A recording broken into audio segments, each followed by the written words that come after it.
सच्चाई पता चल जाती है। अनुपमा फूट फूट कर रोती है और देविका को गले लगा लेती है।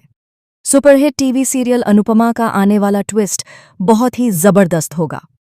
दोस्तों, आपको बता दें कि अब फाइनली अनुपमा को देविका की बीमारी का सच पता चल चुका है। दरअसल अनुपमा हॉस्पिटल गई होती है, जहां देविका भी अपने चेकअप के लिए पहुंची होती है। वहां देविका को यह नहीं पता होता कि अनुपमा उसे देख रही है। हालांकि जैसे ही अनुपमा देविका को आवाज लगाती है तो देविका सुन नहीं पाती, क्योंकि अनुपमा जोर से चिल्ला नहीं पाती। वहां हॉस्पिटल में लिखा होता है कीप साइलेंस।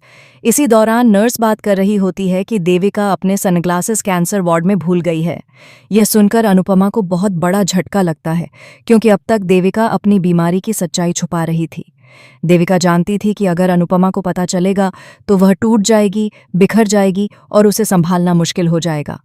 दूसरी तरफ राही ने अपनी मां अनुपमा से माफी मांग ली है, लेकिन जब अनुपमा उसे गले लगाने के लिए आगे बढ़ती है तो राही पीछे हट जाती है। भले ही राही ने माफी मांगी हो या प्रेम के सामने अनुपमा के लिए चिंता जताई हो, लेकिन सच तो यह है कि राही ने अभी तक अनुपमा को पूरी तरह माफ नहीं किया है। उधर पराग भी ख्याति को यही समझाता है कि सिर्फ उसने ही अपने जवान बेटे को नहीं खोया है, अनुपमा ने भी खोया है।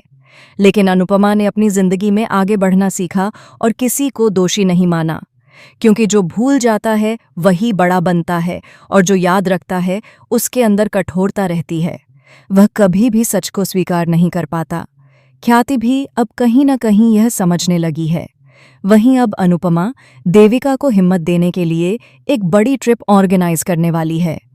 अनुपमा को रोते हुए देखकर देविका भी खुद को संभाल नहीं पाएगी। इस दौरान अनुपमा देविका से वादा करेगी कि वह इस कैंसर की बीमारी से लड़ने में उसकी मदद करेगी और वह इसे हराकर जरूर स्वस्थ हो जाएगी। तो दोस्तों, अब देखना होगा कि अनुपमा की यह ट्रिप कितनी सक्सेसफुल होती है और वह कैसे देविका को इस नाजुक मोड़ पर संभालती है। यह ट्रैक बेहद इंटरेस्टिंग होगा। फिलहाल दोस्तों, हमें कमेंट और शेयर करें। क्या आप चाहते हैं कि यह ट्रिप देविका के लिए एक अच्छी ट्रिप साबित हो और देविका मजबूती से लड़कर वापस आए? हमें कमेंट्स में बताएं।